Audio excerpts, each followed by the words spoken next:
ओम नमो भगवते वासुदेवाय। ओम नमो भगवते वासुदेवाय। ओम नमो भगवते वासुदेवाय। ओम नमो भगवते वासुदेवाय। ओम नमो भगवते वासुदेवाय। ओम नमो भगवते वासुदेवाय। तो अभी हम पढ़ेंगे अध्याय 1 कुरुक्षेत्र के युद्ध स्थल में सैन्य निरीक्षण, और संस्कृत में क्या नाम है? अर्जुन विषाद योग।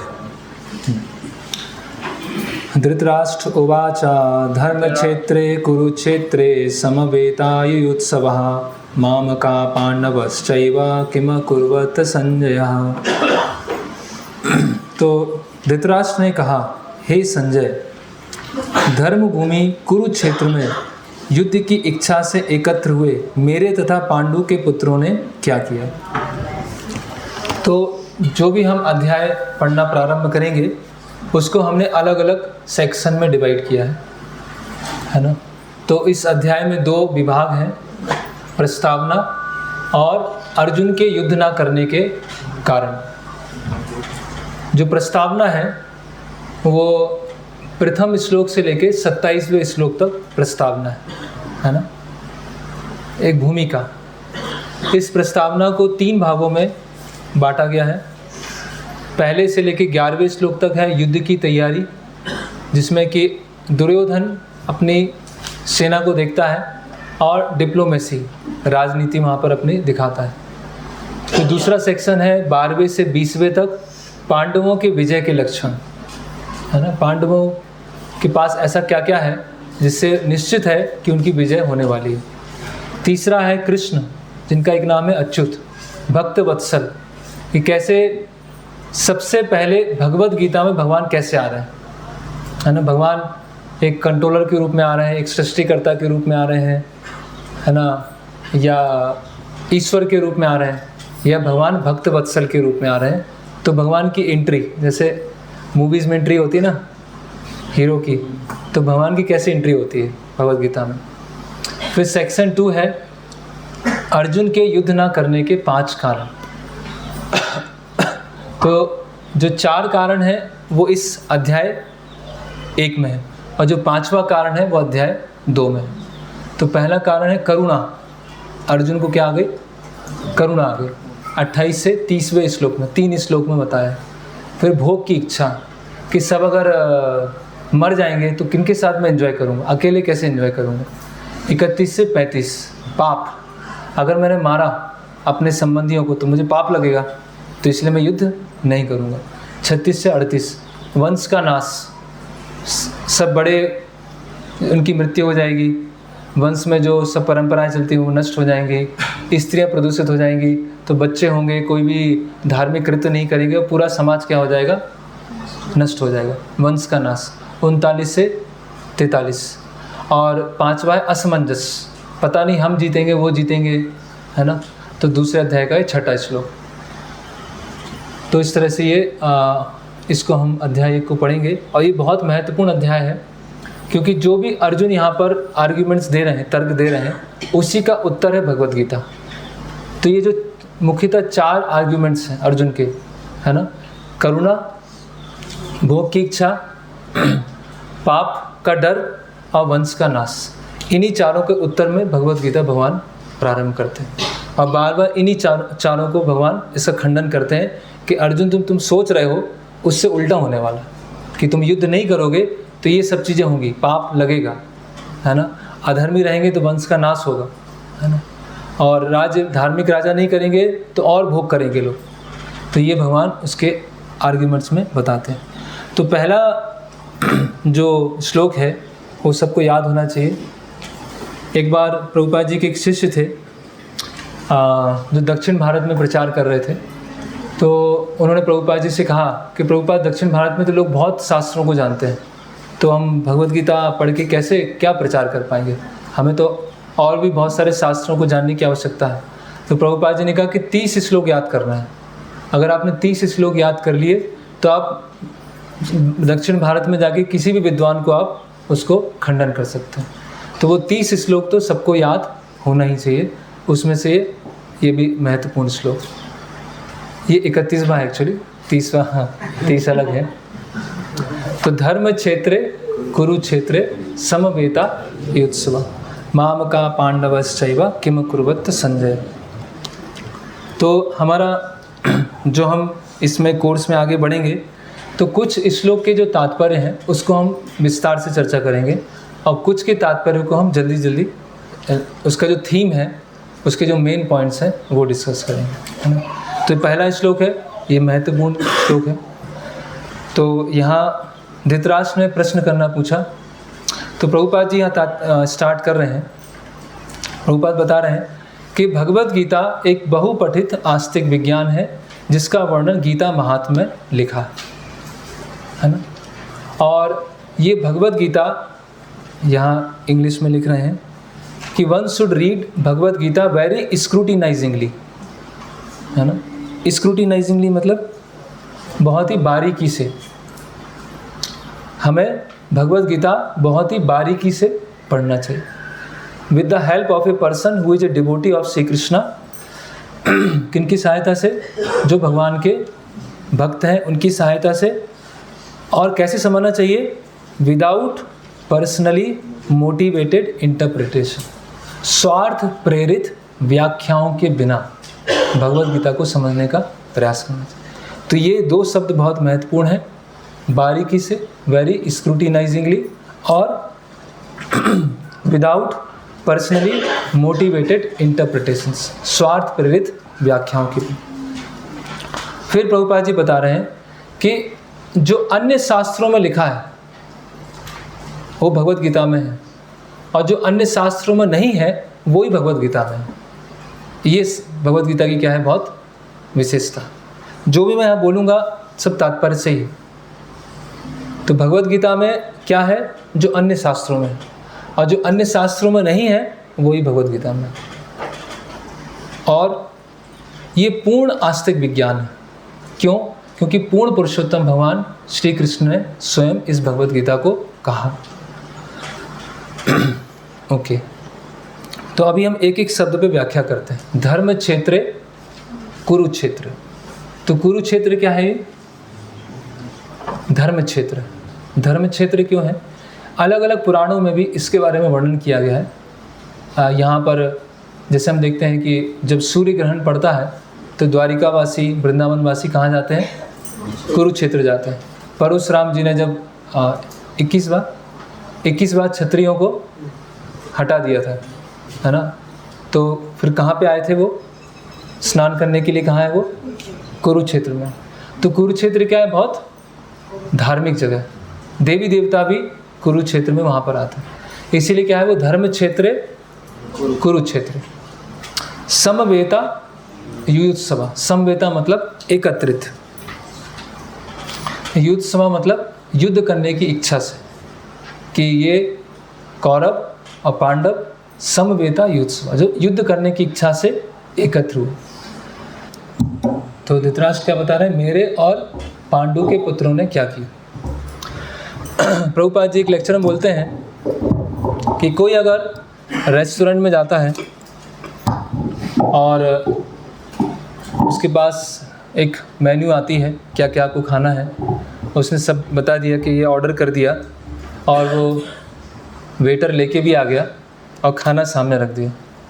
तो अभी कोई पूछ रहा है कि जब उसने ऑर्डर दिया, खाना आया, तो उसके बाद उस व्यक्ति ने क्या किया?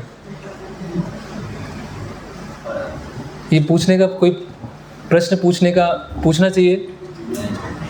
क्या करेंगे? खाएंगे ना। सब कुछ आ गया है, प्लेट लगी हुई है, खाएंगे। तो धृतराष्ट्र क्यों पूछ रहे हैं कि मेरे और पांडु के पुत्रों ने कुरुक्षेत्र धर्म क्षेत्र में एकत्रित होकर क्या किया? कहने का मतलब क्या है कि धृतराष्ट्र को थोड़ा सा भय है। भय क्या है? दो तरह के भय हैं। क्योंकि पांडव क्या है? धर्म के पुत्र हैं, धर्म को पालन किया है। तो ऐसा ना हो कि कुरुक्षेत्र के प्रभाव में पांडवों की शक्ति बढ़ जाए और मेरे जो पुत्र हैं वो हार जाएं। इसीलिए वो कंफर्म कर रहा है कि मेरे और पांडु के पुत्रों ने क्या किया। तो पहला कारण क्या है धृतराष्ट्र के प्रश्न पूछने का? कि उसको भय है किस बात का?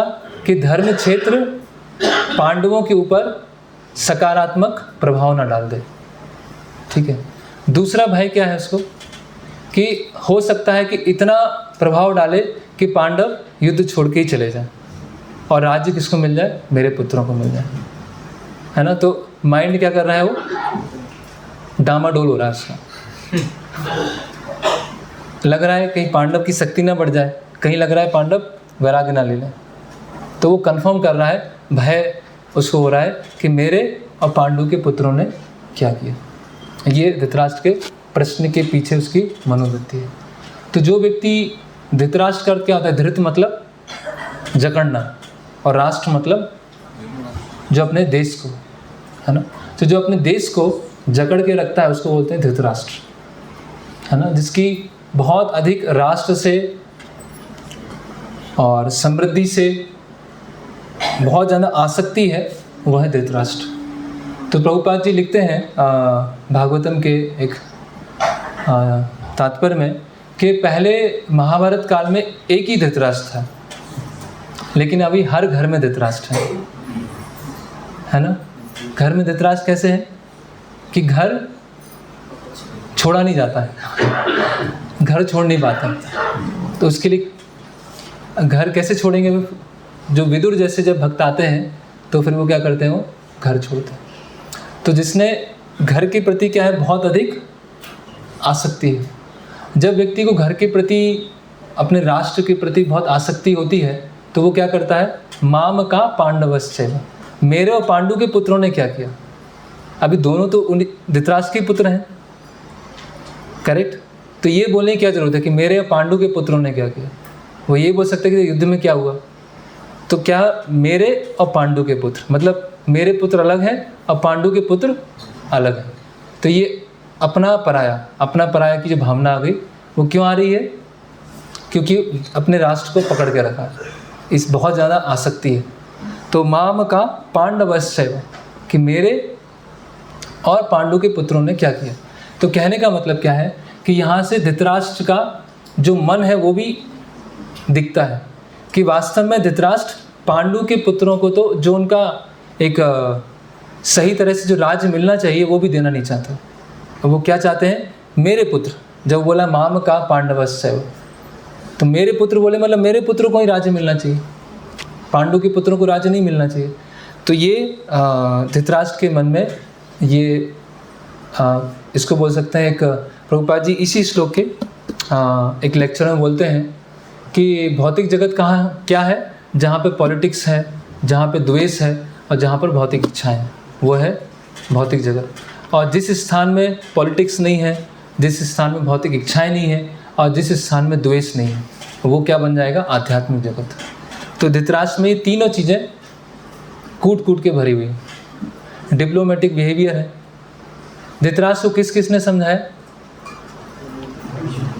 भीष्म पितामह ने समझाया और विदुर जी ने समझाया और व्यासदेव जी ने समझाया, भगवान कृष्ण ने समझाया। देख कितने महान पर्सनैलिटीज़ ने समझाया।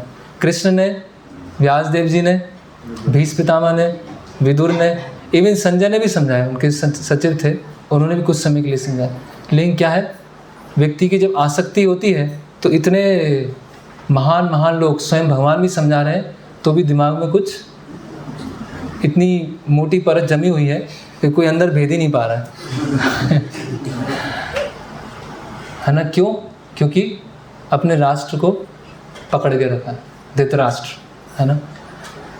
तो ये किन से प्रश्न पूछ रहे हैं, संजय से। ये कहाँ बैठे हुए हैं धृतराष्ट्र संजय, हस्तिनापुर में। युद्ध कहाँ चल रहा है, कुरुक्षेत्र में। तो संजय कैसे देख पा रहे हैं, दिव्य दृष्टि किन्होंने प्रदान की है, व्यासदेव जी ने। इसलिए वो आगे वहाँ बोलते हैं कि व्यासदेव जी की कृपा से मैं ये संवाद सुन पाया, है ना। तो फिर यहाँ पर प्रभुपाद जी समझाते हैं कि कुरुक्षेत्र की तुलना किससे की गई है, धान के खेत से। कुरुक्षेत्र की तुलना की गई है धान के खेत से। उसमें धान के जो पौधे हैं वो कौन है, पांडव। उसमें जो खरपतवार है वो कौन है, कौरव। और उस खरपतवार को निकालने वाले कौन है, भगवान कृष्ण, है ना। तो ये उपमा भी याद रख सकते हैं, ऐसे एक टेबल बना सकते हैं। तो वहाँ लिख सकते हैं खेत है कुरुक्षेत्र, जो किसान है वो है श्री कृष्ण, अवांछित पौधे हैं वो हैं धृतराष्ट्र के पुत्र, धान के पौधे हैं पांडव, और पौधों को निकालना मतलब कौरवों को मारना। तो ऐसी आप टेबल तैयार कर सकते हैं।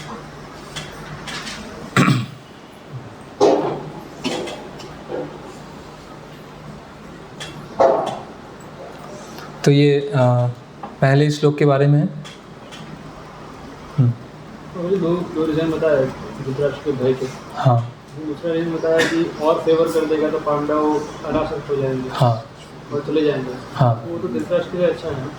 हाँ, तो ये प्रश्न ये है कि दूसरा जो है कि धर्म के प्रभाव से हो सकता है पांडवों के अंदर विरक्ति आ जाए और चले जाए। तो धृतराष्ट्र वही सोच रहा है ना, मतलब वो मटेरियल कैलकुलेशन कर रहा है ना कि कहीं उनकी पावर ना बढ़ जाए, अरे चले जाए तो अच्छा है, राज्य मिल जाए, इस तरह से कैलकुलेशन चल रहा है।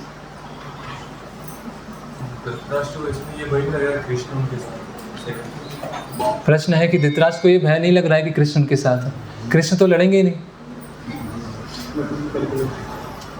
तो उनके लिए तो रिसोर्स शक्ति जो देगा वो पावरफुल है। दुर्योधन तो ये सोचता है। हाँ, दुर्योधन ने भी यही सोचा। उनका नाम नहीं है ना लिस्ट में, कृष्ण का नाम नहीं आ जाता। अभी आगे हम देखेंगे। तो ये तो अभी संजय ने क्या उत्तर दिया, तो ये बहुत महत्वपूर्ण श्लोक है पहला, इसका जो तात्पर्य है। संजय ने कहा, हे राजन, पांडु पुत्रों द्वारा सेना की व्यूह रचना को देखकर राजा दुर्योधन अपने गुरु के पास गया और उसने ये शब्द कहे, है ना।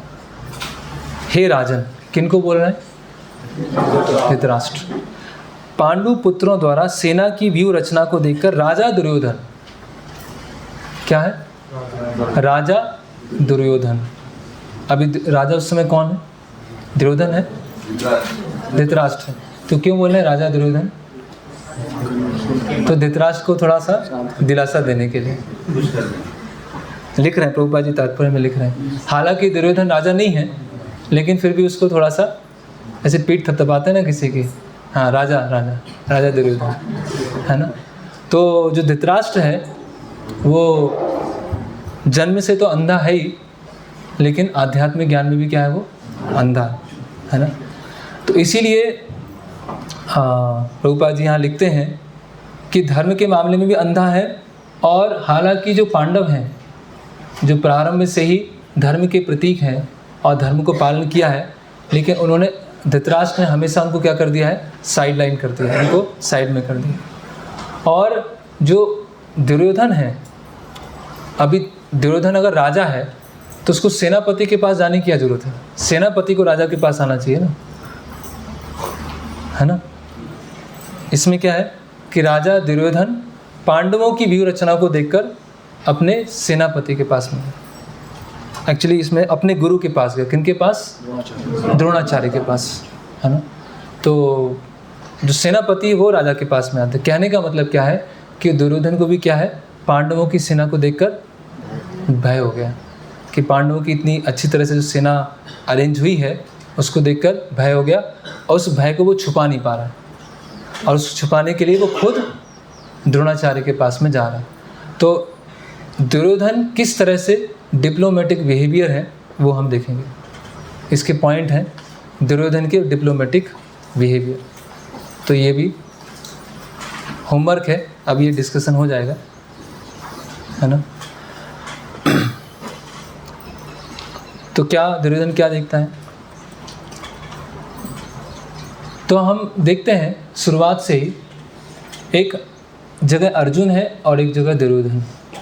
दुर्योधन पूरा अपना क्या बोलते हैं, एड़ी चोटी का जोड़ पूरा लगा रहा है ना। ये क्या है, इतने सारे योद्धा हैं, इनके यहाँ इतने हैं, हमारे यहाँ इतने हैं, है ना, आप हमें सपोर्ट कीजिएगा। और वहाँ पे क्या है, अर्जुन भगवान से गाइडेंस ले रहे हैं।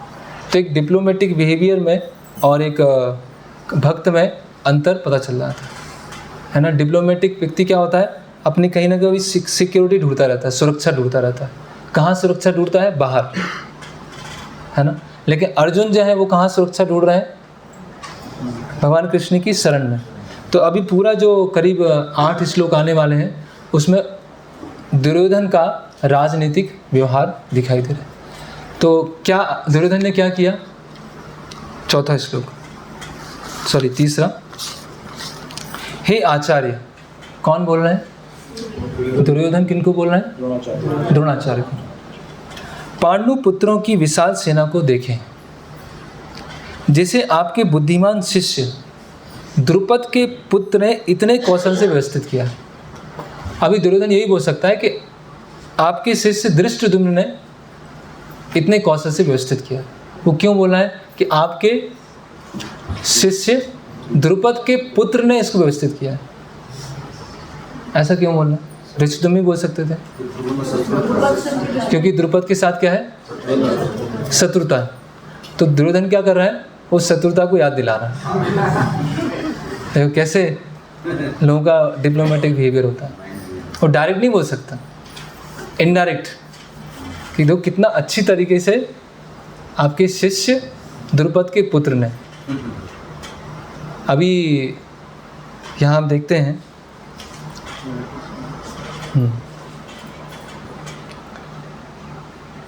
इसका हिस्ट्री क्या है कि द्रुपद और द्रोण दोनों एक साथ गुरुकुल में पढ़ते थे। दोनों का बहुत अच्छा मित्रता था। मित्रता होने के बाद जो द्रोण थे बहुत ही गरीब, है ना, आर्थिक रूप से बहुत गरीब थे, और अपना जो पुत्र है उनके अश्वत्थामा, उनको भोजन कराने के लिए भी कुछ नहीं था। और द्रुपद उनके बचपन के मित्र थे। तो द्रुपद तो पांचाल राज्य के राजा बन गए। तो द्रोणाचार्य एक बार जाते हैं द्रुपद के पास में और द्रुपद को बोलते हैं कि हम बचपन के मित्र रहे हैं, है ना, मुझे कुछ सहायता की आवश्यकता है। तो द्रुपद क्या बोलते हैं कि बराबरी वालों में दोस्ती होती है ना, और कौन से मित्र हो, कौन से दोस्त हो, है ना। तो द्रोणाचार्य वहाँ से फिर चले जाते हैं और द्रोणाचार्य को बहुत अपमान अनुभव होता है कि मेरा अपमान हो गया। तो फिर क्या करते हैं द्रोणाचार्य? पांडवों को और कौरवों को ट्रेन करते हैं और गुरु दक्षिणा में क्या मांगते हैं कि द्रुपद को पकड़ के लेके आओ, है ना। तो पहले कौरव जाते हैं तो कौरव हार के आ जाते हैं।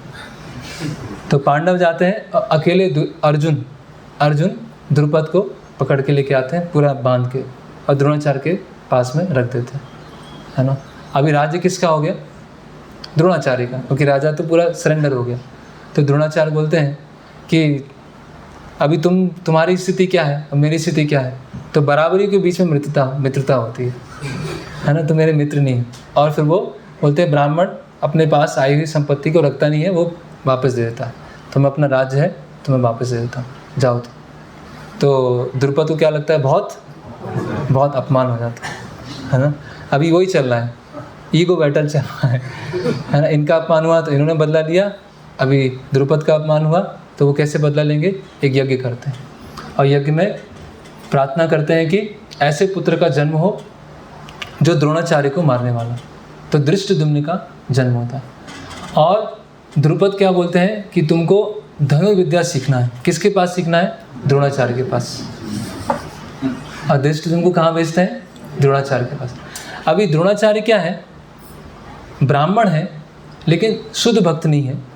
लेकिन ब्राह्मण क्या है? ज्ञान देने में वो नहीं करता, भेदभाव नहीं करता। ब्राह्मण के लिए कर्तव्य क्या है? ज्ञान देना, है ना।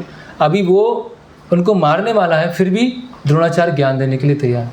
तो इसलिए प्रभुपाद लिखते हैं ब्राह्मण का जो हृदय क्या होता है? लिबरल होता है, बहुत उदार होता है। वो भेदभाव नहीं करते। जैसे सूर्य है तो सूर्य ऐसा नहीं सोचता कि किसी चोर के घर में किरण नहीं दूंगा, जो पुण्यशाली व्यक्ति है उसी घर में किरण आएगी। वो सूर्य की किरणें सभी जगह आती है। उसी तरह से जो ब्राह्मण है वो सभी को ज्ञान देता है। तो उसी तरह से जो द्रोणाचार्य ने धृष्टद्युम्न को ज्ञान दिया, ठीक है।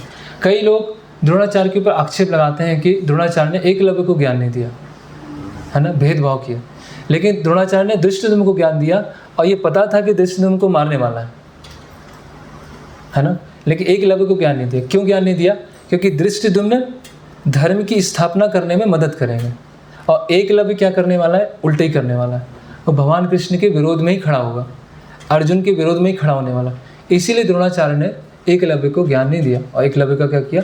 अंगूठा। हम देखते हैं कि एकलव्य का बाद में क्या हुआ, वो रुक्मणी के भाई है ना, और ऐसे शिशुपाल जरासंध उनके समूह में मिल गया वो, है ना। और जब भगवान रुक्मणी हरण करके जा रहे थे तब वो एकलव्य आता है और भगवान का एकलव्य का युद्ध होता है और भगवान कृष्ण स्वयं एकलव्य को मार देते हैं। तो उसने अर्जुन से द्वेष किया, है ना, और द्रोणाचार्य को एक तरह से गुरु भक्ति थी लेकिन वो प्योर सेंस में गुरु भक्ति नहीं है ना। तो हम ऐसा नहीं बोल सकते हैं कि द्रोणाचार्य ने एकलव्य के साथ भेदभाव किया। अगर उनको भेदभाव करना होता तो धृष्टद्युम्न को भी ज्ञान नहीं देते, क्योंकि उनको पता है कि धृष्टद्युम्न तो मारने वाला है। तो अगर ज्ञान, जो ब्राह्मण होते हैं वो ज्ञान सबको देते हैं, लेकिन अगर कोई ज्ञान का मिसयूज करने वाला है तो उसको ज्ञान फिर नहीं देंगे। तो एकलव्य क्या है, मिसयूज कर सकते। तो यहाँ पर दुर्योधन क्या बोला है कि आपके बुद्धिमान शिष्य, इसको क्या बोलते हैं, कटाक्ष। आपके बुद्धिमान शिष्य, कौन है बुद्धिमान शिष्य? धृष्टद्युम्न, द्रुपद के पुत्र। तो बुद्धिमान शिष्य ये भी कटाक्ष है और द्रुपद के पुत्र ये भी कटाक्ष। तो ये क्या है, दुर्योधन का क्या है, डिप्लोमेटिक बिहेवियर। वो डायरेक्ट भी बोल सकता था कि धृष्टद्युम्न ने इतने अच्छी तरह से रचना की है। दुर्योधन को इनको भी तो ज्ञान दिया जी जी। इसमें ये था कि जो पांडव हैं और जो कौरव हैं, जनरली किसी भी वंश में जो प्रिंस राजकुमार आएंगे वो धर्म की स्थापना करेंगे, क्षत्रिय धर्म का पालन करेंगे। और ये जो अपने आप में वंश था बहुत ही महान वंश था जो भरत राजा से आए, तो उनको क्षत्रियों को ज्ञान दिया, लेकिन इतनी संभावना नहीं लग रही थी कि आगे चल के ऐसा युद्ध भी होगा। लेकिन एकलव्य का तो क्लियर कट था कि वो इस तरह से बैकग्राउंड से आ रहा है और उसके जिनके साथ वो रहता है, निषादों के साथ में, उनकी यहाँ अलग अलग लोगों से मित्रता है, शिशुपाल, जरासंध, इन लोगों से। इस तरह से उन्होंने कौरवों को भी ज्ञान दिया। तो ये उसका डिप्लोमेटिक बिहेवियर है। आगे फिर हम देखते हैं श्लोक क्रमांक। तो कहने का मतलब क्या है, इनडायरेक्टली दुर्योधन क्या है, द्रोणाचार्य के गलती को इंगित कर रहा है कि देखो आपने धृष्टद्युम्न को ज्ञान दिया और धृष्टद्युम्न को ज्ञान देकर देखो कितनी अच्छी सेना है। अभी ऐसा मत करना, आप अभी ऐसे किसी के साथ फेवर मत करना। ये लिखा है प्रभुपाद जी तात्पर्य में लिख रहे हैं। फिर श्लोक क्रमांक 4। इस सेना में भीम तथा अर्जुन के समान युद्ध करने वाले अनेक वीर धनुधर हैं। तो सबसे पहले क्या निकला, भीम का नाम निकला, और किसी का भी नाम निकल आ सकता था, सबसे पहले भीम। इस सेना में भीम तथा अर्जुन के समान युद्ध करने वाले अनेक वीर धनुधर हैं, यथा महारथी युधान, विराट और द्रुपद। फिर से द्रुपद का नाम, फिर वो सुना रहे हैं, देखो तुम्हारा शत्रु है, बचपन की शत्रुता है, इसलिए द्रुपद का नाम दिया। फिर भीम अर्जुन का क्यों लिया नाम, क्योंकि ये दो महान योद्धा हैं। और अर्जुन जो है, यहाँ बताया जा रहा है कि अर्जुन द्रोणाचार्य के बहुत प्रिय थे, सबसे प्रिय शिष्य थे। स्वर्ग भी गए थे, इंद्र से अस्त्र लेके आए थे, शिव जी को भी उन्होंने प्रसन्न किया था युद्ध करके, उनसे भी युद्ध मिला था। और भीष्म पितामह के भी प्रिय थे अर्जुन। तो अर्जुन बहुत पावरफुल है ना, इसीलिए अर्जुन को उन्होंने इंगित किया। और पहला किसका नाम दिया है, भीम का, क्योंकि अगर दुर्योधन मरेगा तो किससे मरेगा, भीम से ही मरने वाला है ना। तो भीम ने 3 प्रतिज्ञा ली थी, भीम ने 3 प्रतिज्ञा ली थी। पहली प्रतिज्ञा क्या थी कि सारे 100 जो धृतराष्ट्र के पुत्र हैं सबको मैं मारूंगा, पहली प्रतिज्ञा ये थी, है ना। और ऐसा हुआ कि जब युद्ध में अर्जुन या युधिष्ठिर महाराज या अन्य योद्धा आते थे और धृतराष्ट्र के पुत्र हैं तो उनको छोड़ देते थे, ये भीम के लिए। और भीम ने ही फिर 100 धृतराष्ट्र के पुत्रों को मारा, है ना।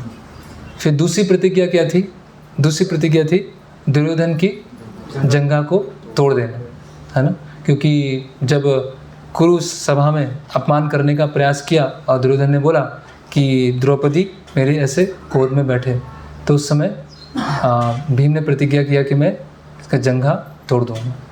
और तीसरी प्रतिज्ञा क्या थी? दुशासन की छाती फाड़ के लहू पीऊंगा। और द्रौपदी ने ही प्रतिज्ञा ली थी कि बाल कब तक खुले रहेंगे, जब तक दुशासन के रक्त से बाल धोना नहीं। तो क्षत्रिय ऐसे होते हैं है ना। तो ये 3 प्रतिज्ञा थी। और यहाँ बता रहे हैं कि भीम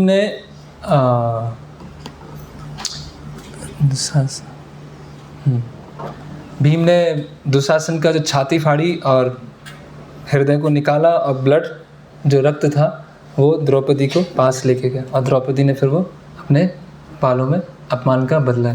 तो इस तरह से तो ये पता था। और 13 साल का क्रोध भीम के अंदर, मतलब भीम में इतना संयम भी है। देखिए आप, किसी का क्रोध हो तो वहीं पर कोई कुर्सी फेंक दे, कोई इधर कर दे, कोई कुछ कर दिया। मतलब हम कुछ कर नहीं सकते हैं, लेकिन क्रोध आए तो ऐसा दिखाते हैं कुछ भी कर लेंगे। और भीम सब कुछ कर सकते हैं, लेकिन क्रोध आया तो भी संयम है। क्यों संयम है? क्योंकि युधिष्ठिर महाराज ने उनको रोक के रखा है। समय आएगा, उसका भी समय आएगा, रोक के रखो। तो ऐसा नहीं कि भीम केवल क्रोध में है, उनके अंदर वो संयमता का भी गुण है। तो ये इस तरह से। फिर अगला 5वां श्लोक।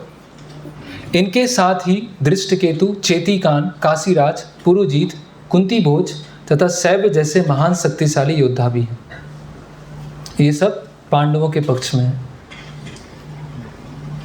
पराक्रमी युधामन्यु, अत्यंत शक्तिशाली उत्तमौजा, सुभद्रा का पुत्र तथा द्रौपदी के पुत्र, ये सभी महारथी हैं, है ना। तो ये सब क्या है? महारथी। तो इन योद्धाओं का वर्णन क्यों किया गया है? जैसे कि दृष्टकेतु, चेतीकान, कुंती भोज, सुभद्रा के पुत्र, द्रौपदी के पुत्र, इन सब का वर्णन क्यों? इससे क्या, इनके बारे में पढ़ने से या सुन के क्या फ़ायदा होगा? जैसे कि भगवद गीता तो वेदों का सार है, 700 श्लोक है, टाइम बहुत कम है। तो व्यासदेव जी इसको हटा सकते थे, जहाँ से भगवान ने भगवद गीता बोली है वहाँ से चालू करते लिखना। तो इन योद्धाओं का वर्णन क्यों किया गया यहाँ पर? निर्बंध कृष्ण संबंधित क्या है ये? जो कृष्ण से संबंधित है, उनका नाम भी हमको प्यूरिफाई करता है जब हम करते हैं, इनके बारे में पढ़ते हैं। क्योंकि ये युद्ध क्षेत्र और वहाँ के योद्धा वो कहीं ना कहीं डायरेक्टली इनडायरेक्टली भगवान से संबंधित है। तो उनका भी नाम लेंगे तो क्या होगा? प्यूरिफिकेशन। उसके लिए प्रभु उदाहरण बताते हैं कि एक छोटा बालक है, अगर वो स्कूल गया है ना, और उसके कपड़े रखे हुए घर में, तो माँ क्या करेगी? कपड़े देखेगी तो उसको तुरंत क्या होगी? बच्चे की याद आ जाएगी। अभी बच्चा नहीं है, लेकिन कपड़े देख के क्या हो गया? बच्चे की याद आ गई। तो उसी तरह से भगवान से संबंधित जो भी है, कुरुक्षेत्र है, कुरुक्षेत्र में क्या हुआ है ना, कुरुक्षेत्र के में कौन कौन थे, उनका वर्णन होगा तो क्या होगा? डायरेक्ट भगवान का स्मरण आएगा। तो निर्बंध कृष्ण संबंधित युक्तम वैराग्य। तो जो भी चीज़ भगवान से संबंधित है उसको याद करने से भगवान को स्मरण आता है। तो ये बात है, इसीलिए इन योद्धाओं का वर्णन किया गया। फिर इन्हीं श्लोकों के एक लेक्चर में प्रभुपाद जी बोलते हैं कि कुछ लोग बोलते हैं कि वैष्णव कमज़ोर होते हैं, है ना। वैष्णव क्या होते हैं? कमज़ोर होते हैं। वैष्णव धर्म पालन करके लोग क्या हो जाते हैं? लड़ने के लिए इतने योग्य नहीं होते, है ना। तो प्रभुपाद जी उत्तर देते हैं कि पूरे इतिहास में 2 महान युद्ध हुए, एक रामायण और एक महाभारत। महाभारत में कौन जीते हैं? वैष्णव, पांडव। और रामायण में कौन जीते हैं? वैष्णव, वानर। तो वैष्णव कहाँ से कमज़ोर है? अगर ज़रूरत पड़े तो तलवार उठाने के लिए भी तैयार है, लेकिन भगवान के निर्देशन में, धर्म के अनुसार। तो ऐसा नहीं कि वैष्णव कमज़ोर है ना। कि जो गांधी जी ने बोला कि एक एक गाल में मारे तो दूसरा गाल आगे कर देते, है ना। तो व्यक्तिगत रूप से अपमान, मान अपमान सहन कर लेंगे, लेकिन भगवान के नियम, भगवान के प्रति निंदा हो रही है, भगवान के भक्तों के प्रति निंदा हो रही है, तो उसको वो सहन नहीं करेंगे, है ना। तो वैष्णव डरपोक या कायर नहीं। ओके, फिर श्लोक क्रमांक 7। तो अभी दुर्योधन ने क्या किया कि सामने वाले जो पक्ष हैं उनका तो वर्णन कर दिया, तो सबको क्या लगने लगा, सबको लगा कि हमारी कोई वैल्यू नहीं है क्या, हम तुम्हारे लिए आए हैं लड़ने के लिए, हमारा तो नाम ही नहीं लिया, उन सब शत्रु पक्ष का नाम ले रहे हैं। तो उनको थोड़ा साधने के लिए क्या किया, अभी अपने पक्ष का नाम लेना चालू किया। किंतु हे ब्राह्मण श्रेष्ठ, आपकी सूचना के लिए मैं अपनी सेना के उन नायकों के विषय में बताना चाहूँगा जो मेरी सेना को संचालित करने में विशेष रूप से निपुण है ना। तो ये भी क्या है, डिप्लोमेटिक बिहेवियर, है ना, साध रहे हो। देखो आप लोग भी हैं, है ना, अभी मेरे साथ में ही। अभी देखिए क्या बोलता है, भवान भीष्मस्य कर्णस्य कृपस्य समित्यजय अश्वत्थामा विकर्णस्य सौमदत्तिस् तथैव च। मेरी सेना में कौन कौन है, स्वयं आप हैं, फिर भीष्म है, फिर कर्ण है, फिर कृपाचार्य, अश्वत्थामा, विकर्ण और सोमदत्त का पुत्र भूरिश्रवा आदि हैं जो युद्ध में सदैव विजयी रहे हैं। अभी प्रश्न उठता है कि यही क्रम क्यों है, पहले आप हैं, फिर भीष्मदेव हैं, फिर कर्ण हैं, फिर कृपाचार्य हैं, फिर अश्वत्थामा है और फिर विकर्ण है, ऐसे ही क्रम क्यों है। तो ये भी डिप्लोमेसी का एक भाग है ना।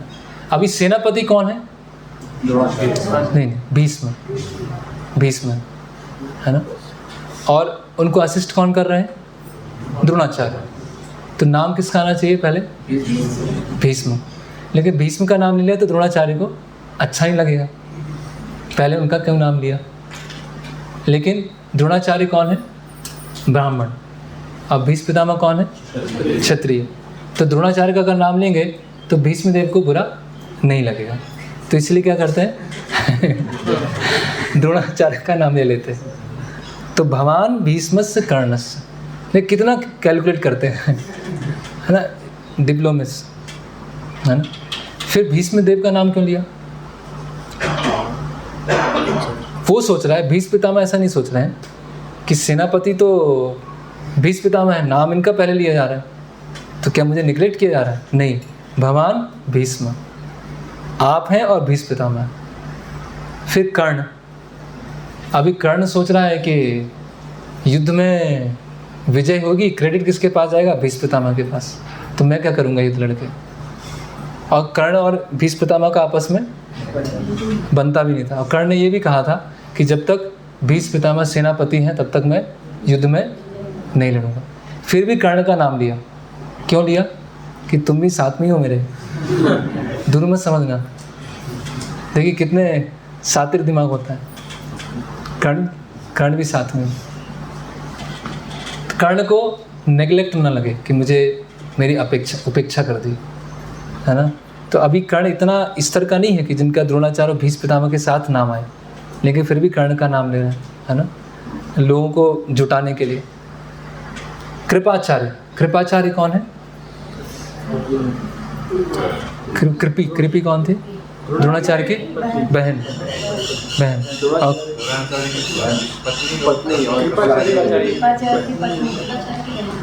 कृपाचार्य की द्रोणाचार्य की बहन,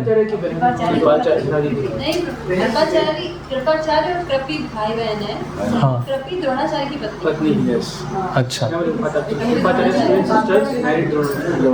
अच्छा। तो कृपाचार्य द्रोणाचार्य का संबंध क्या हुआ, जी हाँ, जी हाँ, ऐसे। तो फिर वो कृपाचार्य का नाम ले रहे हैं, है ना, कृपाचार्य जो द्रोणाचार्य के संबंधी। फिर अश्वत्थामा, अश्वत्थामा कौन है, द्रोणाचार्य के पुत्र। और फिर विकर्ण, विकर्ण कौन है, दुर्योधन के 100 भाई हैं। विकर्ण इतना कोई शक्तिशाली नहीं है, लेकिन फिर भी विकर्ण का नाम लिया।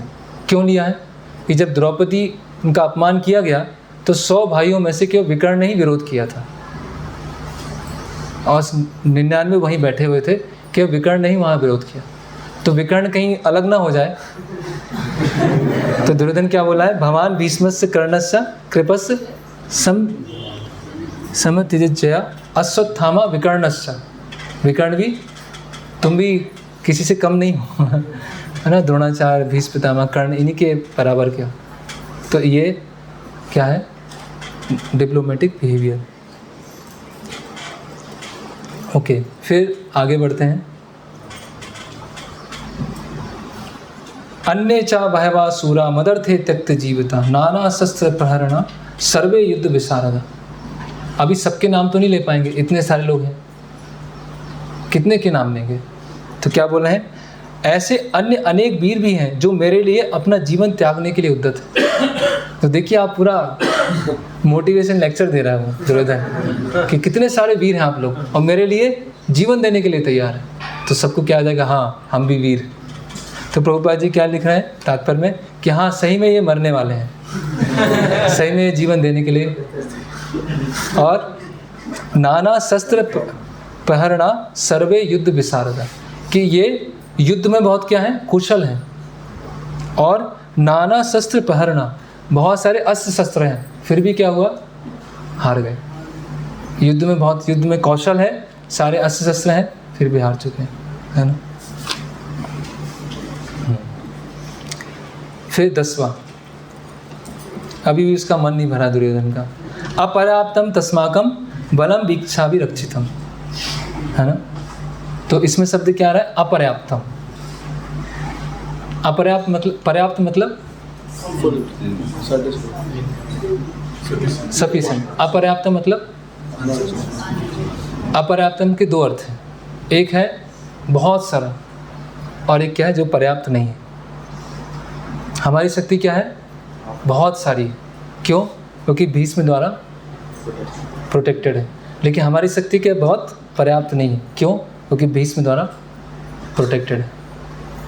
तो क्या बोल रहे हैं, हमारी शक्ति अपरिमेय है, हम सब पितामह द्वारा भली भांति संरक्षित हैं, जबकि पांडवों की शक्ति भीम द्वारा भली भांति संरक्षित होकर भी सीमित है। फिर भीम का नाम आ गया।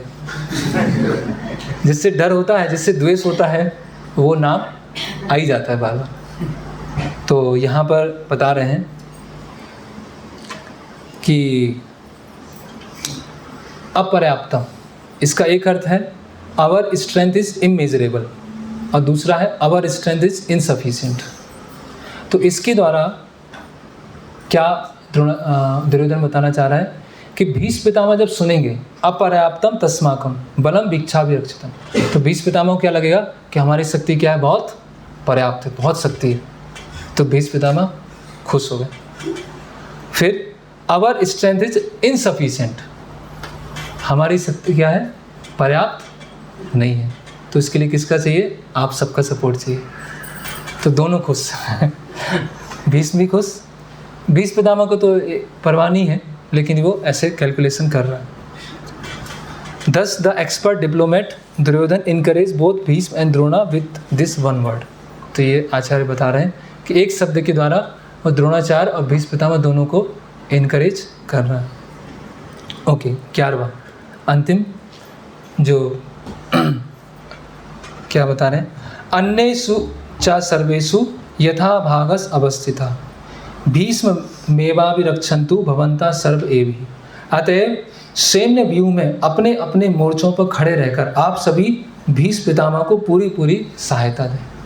तो आप सब लोग भीष्म पितामह को सहायता दीजिए, आप सब इम्पोर्टेंट हैं। जैसे गोकुलचंद प्रभु इसी एक श्लोक पर लेक्चर ले रहे थे, ये भक्ति शास्त्री, तो बता रहे थे कि जब जैसे गुरु महाराज है, किसी का नाम लेते हैं कि इन्होंने इतनी अच्छी सेवा की, इन्होंने किया, तो बाकी लोग सोचते हैं मेरा नाम क्यों नहीं आया अभी तक, मेरा भी नाम आना चाहिए, मैंने भी सेवा की है ना।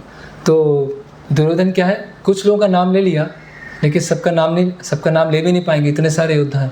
तो सब क्या बोल रहे हैं, सब अपने अपने मोर्चे पे खड़े होकर भीष्म पितामह को सहायता प्रदान। मतलब आप सब भी बहुत इंपॉर्टेंट हैं, ऐसा नहीं भीष्म इंपॉर्टेंट है, सब इंपॉर्टेंट। तो सबको क्या लगा, हाँ अभी अभी संतुष्ट हो गए।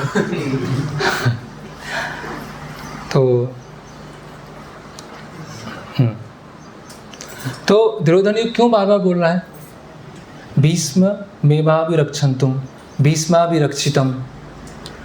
कई बार भीष्म पितामह का नाम ले लिया, द्रोणाचार्य का नाम ले लिया। क्यों ले लिया? क्योंकि वो बार बार इस चीज़ को इंगित करना चाहता है कि जब द्रुत कीड़ा हुई तो जिस तरह से भीष्म पितामह और द्रोणाचार्य ने कुछ नहीं बोला, तो उसी तरह से अभी भी ये दोनों जो पांडवों के प्रति स्नेह है उसको भूल जाएं और अच्छी तरह से युद्ध करें। इसीलिए बार बार दुर्योधन भीष्म पितामह और द्रोणाचार्य का नाम ले रहा है कि जैसे आपने यहाँ लिखा है कि जैसे आपने उस समय पांडवों के प्रति स्नेह को छोड़ दिया था, आपने चुप रहे थे, उसी तरह से पूरे हृदय से आप युद्ध कीजिए, है ना। अभी आपके प्रिय हैं पांडव सामने खड़े हैं, उनसे आपको युद्ध लड़ना है, तो थोड़ा सा वो होगा ना, एक सॉफ्ट कॉर्नर होगा ना पांडवों के प्रति, तो वो सॉफ्ट कॉर्नर को आप छोड़ दें और पांडवों के साथ अच्छे से युद्ध लड़ें। ओके, तो अभी प्रश्न ये उठता है कि भीष्म पितामह महाजन है, 12 महाजन, 12 महाजन में से एक महाजन है भीष्मदेव, तो कौरवों के पक्ष में क्यों है वो भीष्म पितामह? और हम यहाँ देखते हैं, हाँ अगले श्लोक में आएगा वो, तो यहाँ पर बता रहे हैं कि इसीलिए भक्तों के बीच में पॉलिटिक्स नहीं होना चाहिए। जैसे ये जो दुर्योधन है पॉलिटिक्स कर रहा है, उससे क्या होता है कि शुरू में तो हम ऐसा लगता है कि सब अच्छा चल रहा है, जो पॉलिटिक्स करता है उसे लगता है शुरू में सब अच्छा चल रहा है, लेकिन बाद में सब क्या होते हैं, उस पर ट्रस्ट करना छोड़ देते हैं, विश्वास करना छोड़ देते हैं, जो जिसका पॉलिटिकल बिहेवियर होता है। तो दुर्योधन शक्ति तो जुटा रहा है चारों तरफ से, इनका नाम ले लिया, उनका नाम ले लिया, ये भी साथ में, वो भी साथ में, लेकिन अल्टीमेटली क्या है, अंदर से कोई दुर्योधन के साथ में नहीं है। वो तो क्या एक ऑब्लिगेशन है कि वो हस्तिनापुर का राजकुमार है, इसीलिए साथ में रहना पड़ रहा है, बाकी साथ में कोई है नहीं। तो इसीलिए भक्तों के समाज में ऐसे पॉलिटिक्स इस तरह से नहीं होना चाहिए, नहीं तो क्या है, अल्टीमेटली फिर उसमें हमारी हार हो जाएगी। शुरू में हमें लगेगा कि सब अच्छा चल रहा है, लेकिन बाद में फिर हम सब सेवा भी खो देंगे और भक्तों को भी खो देंगे। तो हाँ, तो प्रश्न उठता है कि भीष्म पितामह जो है, जो 12 महाजन है, तो कौरवों के साइड में क्यों है? उनको तो पांडवों के साइड में होना चाहिए।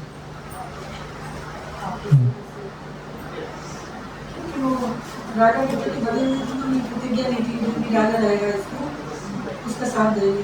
हाँ, पहला है कि जो भी हस्तिनापुर की सिंहासन पर बैठेगा उसके प्रति वो वफादार है, लॉयल है, ये उन्होंने प्रतिज्ञा ली थी। लेकिन जिस समय प्रतिज्ञा ली थी और उससे पहले जितने भी राजा आए थे वो सब धार्मिक राजा थे, है ना।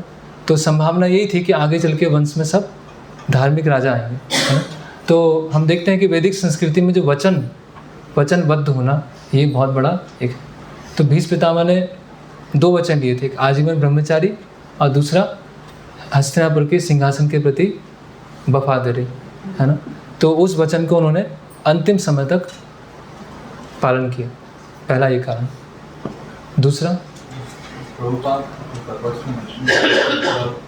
वो उनसे शादी ले रहे हैं, तो इससे वो उनके प्रति लाभ। हाँ, एक जगह ऐसा आता है कि वो उससे वेतन या कुछ ले रहे हैं, लेकिन अगर ये भी है कि एक तरह से वो वयोवृद्ध थे, उनके साथ में थे। लेकिन अगर हम पूरा महाभारत देखेंगे तो धृतराष्ट्र, पांडु, तो ये पांडव, कौरव, इन सबको बड़ा किसने किया? भीष्म पितामह ने किया। तो एक तरह से भीष्म पितामह पे सब निर्भर थे। सभी भीष्म पितामह पे निर्भर है ना। पांडवों कौरवों को किन्होंने ट्रेन किया। तो ये एक तरह से है कि वो प्रभुपाद एक जगह लिखते हैं कि वो उन पर फाइनेंशियली उनके ऊपर डिपेंडेंट है। दूसरा कारण। तीसरा वो भगवान को वीर रस का आस्वादन कराने के लिए। हाँ, तीसरा है कि वीर रस, भगवान वीर रस का आस्वादन करना चाहते हैं। तो जब भीष्म पितामह अपने बाणों को भगवान पे मारते हैं तो प्रभुपाद वहाँ लिखते हैं कि जैसे गोपियाँ भगवान पे फूल मारती हैं और जैसे भीष्म पितामह तीर चलाते हैं भगवान के ऊपर, भगवान को दोनों परिस्थिति में एक समान आनंद मिल रहा है। जिस तरह से गोपियाँ फूल मारती हैं और भीष्म पितामह तीर मार रहे हैं, है ना। तो ये वीर रस। ओके, 3 कारण। चौथा नेगेटिव रोल निभा की शिक्षा देते हैं कि चाहे वो कितना भी शक्तिशाली होगा, अधर्म के साथ देगा तो उसका विनाश होगा। यस। तो भीष्म पितामह के गुरु कौन है? परशुराम। परशुराम जी ने क्षत्रियों को कितनी बार भगाया? 21 बार। मतलब उस धरती पर सबसे बड़े जो योद्धा थे, परशुराम जी अलग अलग काल में रहे बहुत लंबे समय।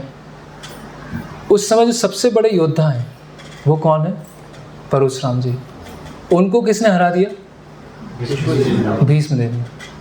तो उस समय पूरी धरती पर सबसे महान योद्धा कौन है?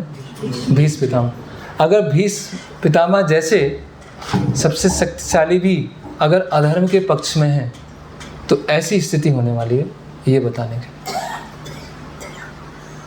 कि अगर इतने शक्तिशाली भी कोई है लेकिन अधर्म के साथ में है तो अल्टीमेटली उसकी उनकी क्या स्थिति होती है, वो भी बताने के।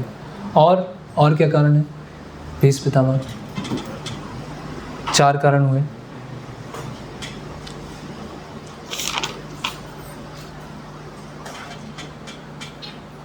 एक और है।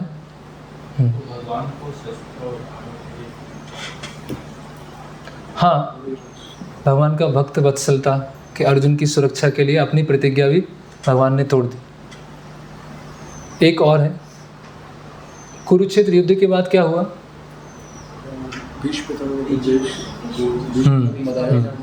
तो भीष्म पितामह ने उपदेश दिए।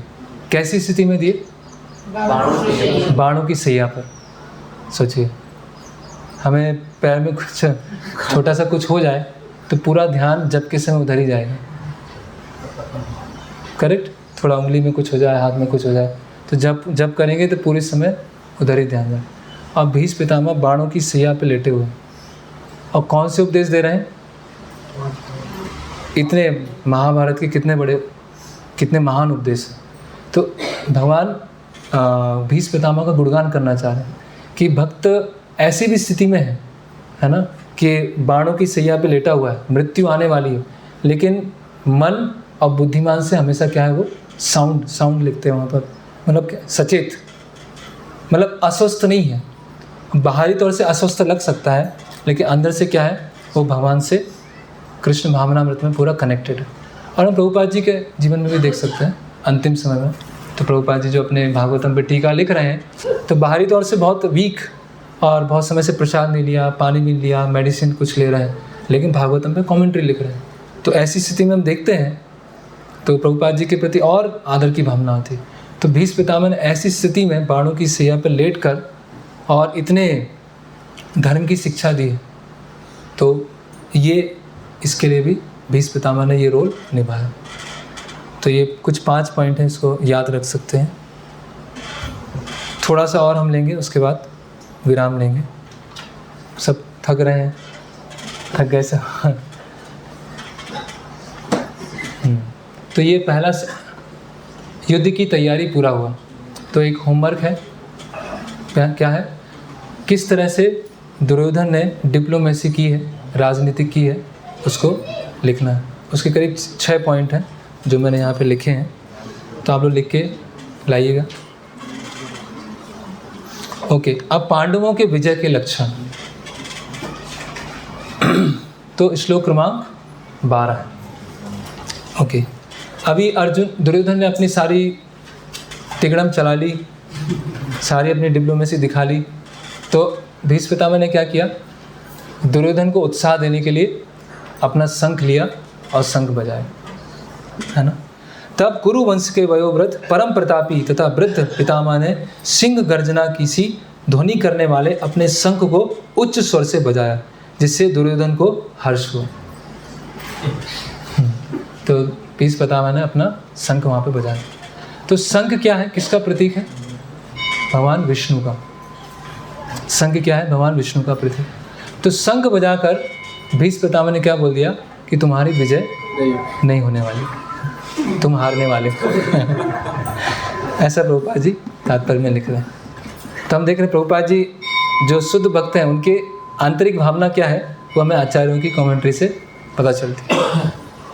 और प्रभुपाद लिख रहे हैं कि दुर्योधन की हृदय की भावना को समझकर जो वयोवृद्ध भीष्म पितामह है, दुर्योधन पे करुणा दिखाकर उसको थोड़ा प्रसन्न करने के लिए शंख बजाया, लेकिन इनडायरेक्टली उन्होंने क्या बताया कि दुर्योधन के जीतने की कोई संभावना नहीं है। क्यों? क्योंकि कृष्ण उनके पक्ष में। देखिए इसमें तात्पर्य में अप्रत्यक्ष रूप से शंख के द्वारा प्रतीकात्मक ढंग से उन्होंने अपने हताश पौत्र दुर्योधन को बता दिया कि उन्हें विजय की आशा नहीं है, क्योंकि दूसरे पक्ष में साक्षात भगवान श्री कृष्ण है ना। ओके, तो यहाँ पर एक आचार्यगण लिख रहे हैं कि दुर्योधन को इनडायरेक्टली भीष्म पितामह बोल रहे हैं कि तुमने बहुत बड़ी बड़ी डींगें तो हाँक ली हैं, लेकिन जो जीतना है, हारना है, वो किनके हाथ में है? जो सामने खड़े हैं कृष्ण, उनके हाथ में है। तो मेरी जो ड्यूटी है, मेरा जो कर्तव्य है, मैं तुम्हारी तरफ से लड़ रहा हूँ, लेकिन अल्टीमेटली विजय की कोई गारंटी नहीं है। बस मैं शंख बजा देता हूँ। इस तरह से बताया। ओके, श्लोक क्रमांक, इसमें महत्वपूर्ण आता है कि एक जगह लिख रहे हैं कि भीष्म पितामह क्या है? सेनापति। और सेना में कहाँ खड़े हैं? सेना में कहाँ पर है वो? सबसे आगे हैं। आजकल के जो युद्ध होते हैं उसमें जो चीफ होते हैं वो कहाँ होते हैं? अपने ऑफिस में होते हैं। और किसको आगे कर देते हैं? सैनिकों को आगे कर देते हैं अधिकतर केस में, है ना। तो बता रहे हैं कि जो क्षत्रिय है वो युद्ध लड़ने जा रहा है और ऐसी कोई रिस्पॉन्सिबल पोस्ट पर है तो वो सबसे आगे होगा। ऐसा नहीं कि उनके जो फॉलोअर्स हैं उनको आगे कर दिया और पीछे खड़े हो गए। इसीलिए जो धार्मिक युद्ध है वो आमने सामने होता था। जो ये मिसाइल्स हैं, एटम बम है, ये सब क्या है? तामसिक युद्ध है। ये सब तमोगुण वाले युद्ध हैं।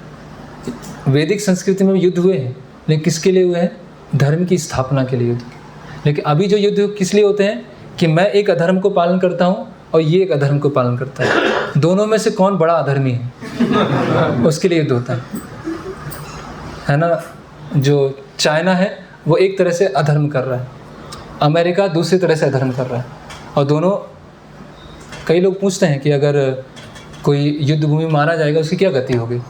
जैसे मान लीजिए कोई आर्मी में है और उनका युद्ध हुआ और मृत्यु हुई तो क्या गति प्राप्त होगी।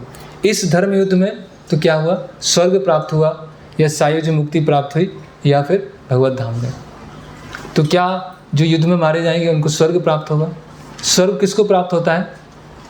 जो धर्म के लिए युद्ध करते हैं, क्योंकि धर्म के लिए युद्ध किया मतलब पुण्य कार्य किया, और पुण्य करने से क्या होगा? स्वर्ग प्राप्त होगा। लेकिन जो अभी युद्ध हो रहा है वो किस लिए हो रहा है? कि मैं अपने अधर्म को बचाना चाहता हूँ, वो अपने अधर्म को बचाना चाहते हैं। ऐसे ही है ना धर्म के लिए, क्योंकि जहाँ भी बाउंड्री आ गई वहाँ देहात्म बुद्धि आ गई, और जैसे देहात्म बुद्धि आएगी तो धर्म अधर्म तो चला ही गया। जब धर्म की भावना आती है तो देहात्म बुद्धि नहीं होती है। तो ये कुरुक्षेत्र का युद्ध है, और अभी जो इंडिया पाकिस्तान या इंडिया चाइना युद्ध होते हैं उसमें बहुत बड़ा डिफरेंस है, क्योंकि वो धर्म की स्थापना के लिए। यहाँ पर क्या है? हर व्यक्ति अपने अधर्म की रक्षा कर रहा है ना। फिर कुछ लोग बोलते हैं कि अगर वहाँ पर सरहद में सीमा पर अगर योद्धा नहीं होंगे तो हम भक्ति कैसे कर पाएंगे। हम यहाँ चुपचाप बैठ के भक्ति कर रहे हैं, मंदिर आ रहे हैं, किसी तरह की कोई समस्या नहीं है। क्यों? क्योंकि वहाँ कुछ लोग सैक्रिफाइस कर रहे हैं, है ना। कुछ लोग वहाँ पर अपना त्याग कर रहे हैं, है ना। तो ये उनका जो त्याग है वो उसकी प्रशंसा है ना। लेकिन अल्टीमेट भगवद गीता के परिप्रेक्ष्य में देखा जाए तो वो भी एक देहात बुद्धि के अंदर ही है। एक कंट्री दूसरी कंट्री। जब ब्रिटिशर्स थे तब भक्ति सिद्धांत ठाकुर ने 64 गौड़ी मठ बनाए थे, उस समय भक्ति कर रहे थे सब। जब भक्ति विनोद ठाकुर थे उस समय भक्ति कर रहे थे। चैतन्य महाप्रभु मुगल राज के समय आए, जब भारत में मुगल राज फैला हुआ था तब चैतन्य महाप्रभु थे, चैतन्य महाप्रभु के भक्त थे, उस समय भक्ति चल रही थी। तो ऐसा नहीं है कि अभी इस्कॉन मंदिर अमेरिका में है, इस्कॉन मंदिर यूरोप में भी है, वहाँ ही भक्ति कर रहे हैं। वहाँ तो इंडियन गवर्नमेंट नहीं है, वहाँ ही भक्ति कर रहे हैं। तो ऐसा नहीं है कि यस वो जो अपना सेक्रीफाइस कर रहे हैं देश की सुरक्षा के लिए, वो एक स्तर की प्रशंसा है। लेकिन ऐसा नहीं कि अगर वो नहीं है तो हम भक्ति नहीं कर पाएंगे, क्योंकि भक्ति देश काल परिस्थिति से परे होती है। कोई पाकिस्तान में भी एक अनुकूल वातावरण बोल सकते हैं, लेकिन कोई किसी भी देश में रह के, किसी भी राज्य में जाके, किसी भी जाति में होकर वो भक्ति कर सकता है ना। और हम देखते हैं कि गौड़ी मठ का इतना प्रचार हुआ, वो सब कब हुआ? ब्रिटिश काल के समय हुआ, जब सब आज़ादी के युद्ध चल रहे थे कि ब्रिटिशर्स को भगाओ, यहाँ पर भारत छोड़ो, है ना, ये सब। और उसी समय गौड़ी मठ का प्रचार चल रहा है। तो कैसे हम बोल सकते हैं कि अभी हम भक्ति अच्छी तरह कर पा रहे हैं, पहले भक्ति नहीं कर पा रहे थे? तो इसीलिए ये युद्ध जो है, कुरुक्षेत्र का युद्ध है, वो बिल्कुल अलग है। और अभी जो युद्ध होते हैं वो बिल्कुल अलग ही दृष्टिकोण से होते हैं। फिर श्लोक क्रमांक 14 नहीं 13। तत्पश्चात शंख, नगाड़े, बिगुल, तुरही, सींग सहसा एक साथ बज उठे, सारे बजने लगे, और वह संवेद स्वर अत्यंत कोलाहलपूर्ण था। वो बहुत शोर मच गए। अभी क्या हुआ? दूसरी ओर से श्वेत घोड़ों द्वारा खींचे जाने वाले विशाल रथ पर आसीन कृष्ण तथा अर्जुन ने अपने अपने दिव्य शंख बजाए। अभी अर्जुन और कृष्ण पहली बार भगवद गीता में आ रहे हैं, और उन्हें क्या किया? आपने अपने अपने दिव्यो शंखो प्रदत्त मतो, अपने दिव्य शंख बजाए। तो जब भीष्म पितामह ने शंख बजाया, कौरवों ने शंख बजाया, तो दिव्य नहीं आया, तब दिव्य शब्द नहीं आया। लेकिन जब माधवा पांडवस्य, माधव कौन है? कृष्ण। पांडवस्य, पांडवों ने अपने शंख बजाए, तो क्या हुआ? दिव्यो शंखो प्रदत्त मतो, कि ये दिव्य शंख। ओके, तो यहाँ प्रभुपाद लिख रहे हैं कि भीष्म पितामह ने जो शंख बजाए, उसके विपरीत अर्जुन और कृष्ण के शंखों को दिव्य कहा गया, है ना। इस दिव्य शंख से प्रतीत होता है कि दूसरे पक्ष की विजय की कोई संभावना नहीं है। जायस्तु पांडु पुत्रानाम ये सा पक्षे जनार्दन, किसकी विजय होने वाली है? जिसके पक्ष में जनार्दन है। तो एक होमवर्क और है कि अध्याय 1 में भगवान कृष्ण के बहुत सारे नाम हैं। जैसे पहला नाम क्या आया है? माधव। दूसरा नाम क्या है? जनार्दन। ऐसे अलग अलग नाम आए हैं, तो उन नामों का लिस्ट बनाना है और उसका अर्थ करना है ना। तो माधव का अर्थ क्या होता है? लक्ष्मीपति। तो जहाँ पर विष्णु है वहाँ पर लक्ष्मी देवी है, जहाँ पर राम है वहाँ पर सीता देवी है। तो माधवा पांडवश्च, मतलब भगवान भी हैं और भाग्य की देवी भी है, और भाग्य भी इधर ही है। किधर है? पांडवों के साथ। तो पांडवों के विजय के लक्षण ये हम डिस्कस कर रहे हैं। पहला विजय का लक्षण क्या है? दिव्य शंख। दूसरा विजय का लक्षण क्या है? भाग्य की देवी साथ में। और इसी तात्पर्य में लिख रहे हैं कि अर्जुन को अग्निदेव द्वारा रथ प्रदान किया गया, और वो रथ कैसा है? सभी दिशाओं में जा सकता है, सभी शत्रुओं के साथ युद्ध कर सकता है। और अर्जुन के जो कि अग्नि के बारे में है। इसके अतिरिक्त जिस रथ पर विजय और श्री नहीं, इसके अतिरिक्त जिस रथ पर दोनों मित्र आसीन थे, वह अर्जुन को अग्नि देवता द्वारा प्रदत्त था। तो देखिए, माधव भी हैं, लक्ष्मी देवी भी हैं, दिव्य शंख हैं, और रथ अग्निदेव द्वारा रथ दिया गया। ओके, ये श्लोक सबको याद होना चाहिए। पांचजन्यम ऋषिकेशो देवदत्तम धनंजय पौंड्रम दग्मो महाशंखम भीम कर्मा प्रकोदर। आज का ये हम अंतिम श्लोक ही लेंगे। तो इसमें क्या रहा? पांचजन्यम ऋषिकेशो, भगवान के शंख का नाम क्या है? पांचजन्य। कहाँ से मिला ये पांचजन्य?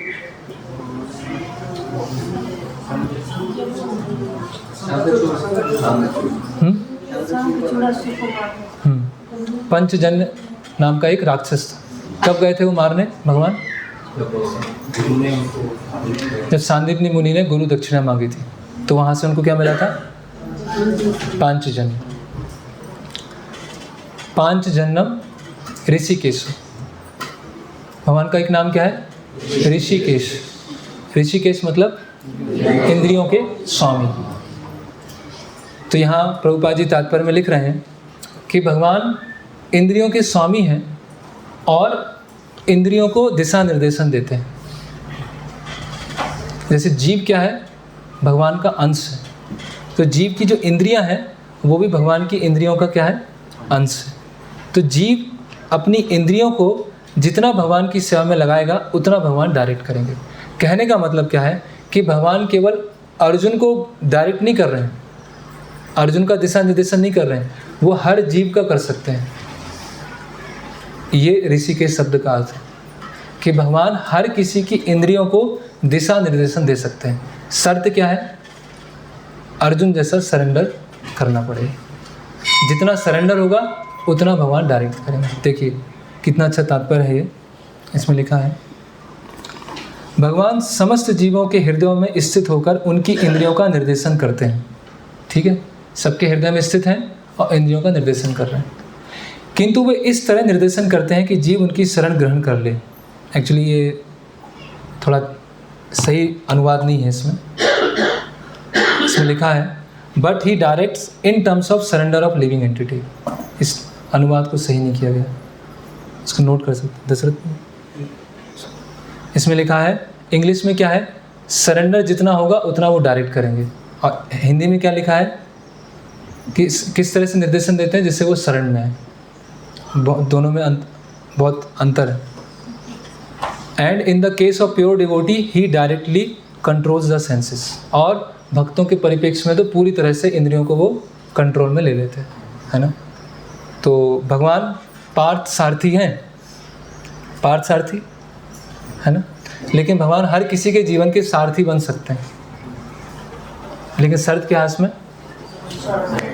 सरेंडर। और जितना सरेंडर होंगे उतना भगवान हमको डायरेक्ट करेंगे। ये ऋषि के शब्द का अर्थ है।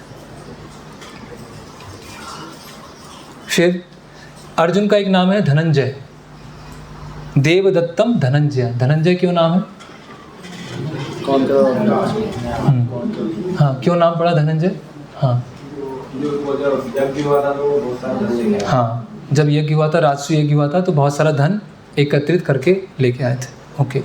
भीम का नाम क्या है? ब्रकोदरा। ब्रकोदर मतलब जिसकी अग्नि बहुत तेज है ना। तो ऐसे कई भक्त भीम की तरह नहीं होते हैं, उनकी अग्नि बहुत तेज होती है। तो प्रभुपाद जी लिखते हैं इसके श्लोक के लेक्चर में, बोलते हैं eat like elephant and serve like elephant, not sleep like elephant, है ना। अगर हाथी की तरह खाते हो तो हाथी की तरह सेवा भी करो, ऐसा नहीं हाथी की तरह सोए जाना है ना। तो भीम कर्मा ब्रकोदरा, है ना। भीम कर्मा मतलब बहुत बड़े बड़े कार्य भी किए हैं भीम ने, है ना। बकासुर को मारा, है ना। ऐसा बताते हैं वनवास में जब पांडव थे तो जितना भोजन इकट्ठा होता था उसका आधा भीम लेते थे और बाकी आधा चार भाई लेते थे। इतना उनका तेज एपेट, इतना तेज उनका भूख था। लेकिन के जो कार्य भी थे भीम कर्मा ब्रकोदरा, कार्य भी क्या थे, बहुत बड़े बड़े थे। ओके। फिर भगवान के अलग अलग नाम आ रहे हैं। मधुसूदन, जो मधु नामक मधु कैटअप राक्षस को मारा। गोविंद, जो गायों और इंद्रियों को आनंद देते हैं। वासुदेव, वसुदेव के पुत्र हैं। देवकी नंदन, देवकी यशोदानंदन, पार्थ सारथी। और बस लास्ट इसमें हम देखेंगे कि अर्जुन की स्थिति बहुत ही यूनिक है, क्यों भगवान कृष्ण साथ में है, अग्निदेव का रथ है ना। और जो घोड़े दिए गए हैं वो इंद्र ने दिए हैं, और उनके पास जो शंख है वो देवदत्त शंख है, और उनके जो बाण है तरकस में, वो बाण कभी ख़त्म नहीं होने वाले हैं ऐसे। तो अर्जुन की स्थिति क्या है, ये बहुत यूनिक है। तो यहाँ पर अभी हम विराम लेंगे। तो श्लोक क्रमांक 15 तक हो गया है, और कुछ लक्षण और हैं।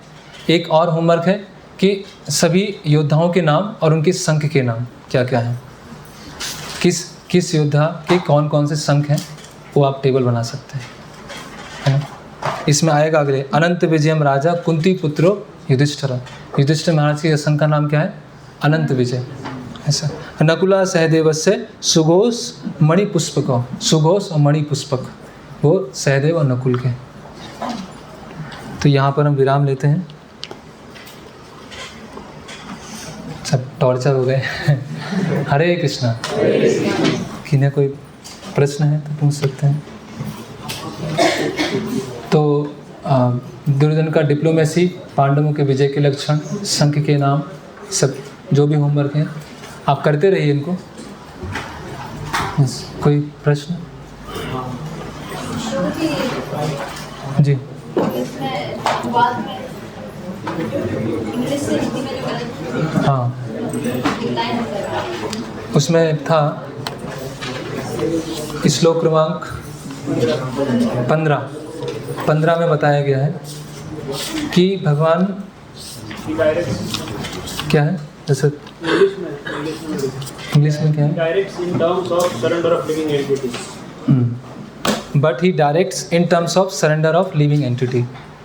जितना सरेंडर होता है उतना वो निर्देशन देते हैं।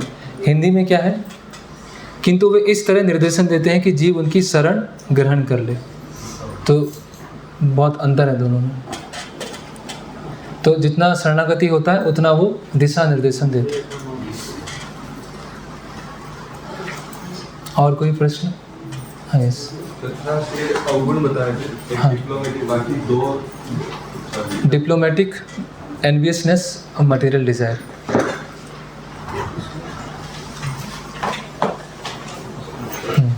पूछ लीजिए। श्लोक में ऐसा है कि ये भी हो सकता है डर था कि मेरे पुत्र ही कहीं धर्म क्षेत्र है तो वो ही नहीं चेंज हो। नहीं, वो तो इतना विश्वास तो नहीं था। प्रश्न है कि धृतराष्ट्र को ऐसा भी हो सकता है कि मेरे पुत्र धार्मिक बन जाए। धर्म क्षेत्र के प्रभाव से अगर बनना होता तो व्यासदेव जी, भगवान कृष्ण, कितने लोगों ने समझाया। जी बताइए। हरे कृष्ण प्रभु जी। हरे कृष्ण।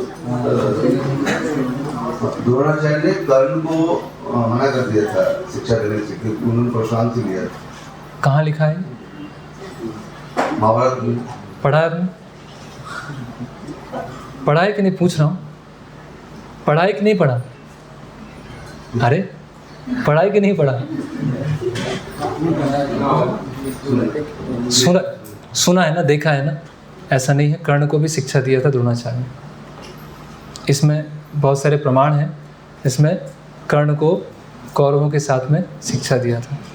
ये टीवी में ऐसा दिखाते हैं कि जातिवाद की वजह से पक्षपात किया, देखो वो शूद्र पुत्र है, अधिरथ है, कर्ण को शिक्षा नहीं दिया, फिर कर्ण परशुराम जी के पास में गया। ये सब टीवी का है, रियल में नहीं। और कर्ण का तभी से द्वेष होने लगा था पांडवों के प्रति।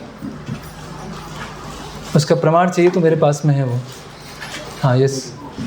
तो जैसे कि दूसरे भगवद गीता जो श्री संप्रदाय का है, उसमें एक जगह में मेंशन है कि जैसे धृतराष्ट्र जो इंक्वायरी करते हैं संजय से कि जब भीष्म पितामह गिर जाते हैं तब वो इंक्वायर करते हैं युद्ध भूमि का पूरा क्या हुआ सब, तो तभी ये भगवद गीता है। नहीं ऐसा भीष्म पितामह तो 10वें दिन, 10 दिन युद्ध हो गया था। नहीं, क्योंकि यहाँ भगवद गीता में आता है कि जब अर्जुन बोलते हैं कि मेरा रथ है, आप सेना के मध्य में जाके खड़ा कर दीजिए, तो भगवान कृष्ण के सामने खड़ा करते हैं, भीष्म पितामह के सामने। भीष्म पितामह और द्रोणाचार्य के सामने ही रथ खड़ा करते हैं। क्यों? क्योंकि अर्जुन का तुरंत वो बाहर आ जाए, एकदम करुणा में आ जाए।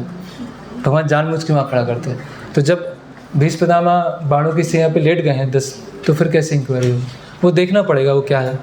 अगर आपको हो कुछ हो तो बताइएगा। विष्णु पर्व में है भगवद गीता। जी जी। नहीं, एक्चुअली पर्व के जो नाम दिए हैं, जैसे 10 दिन जो सेनापति थे भीष्म पितामह थे, 4 दिन द्रोणाचार्य थे, 2 दिन कर्ण था और 1 दिन शल्य। ऐसे 4 से 5 सेनापति हो, तो सेनापति के नाम पर वो पर्व का नाम पड़ा है। तो भीष्म पितामह 10 दिन सेनापति थे, तो भीष्म पर्व है। और भीष्म पर्व की शुरुआत में भगवत गीता, फिर द्रोण पर्व है, फिर कर्ण पर्व है और शल्य पर्व, ऐसे अलग अलग पर्व के।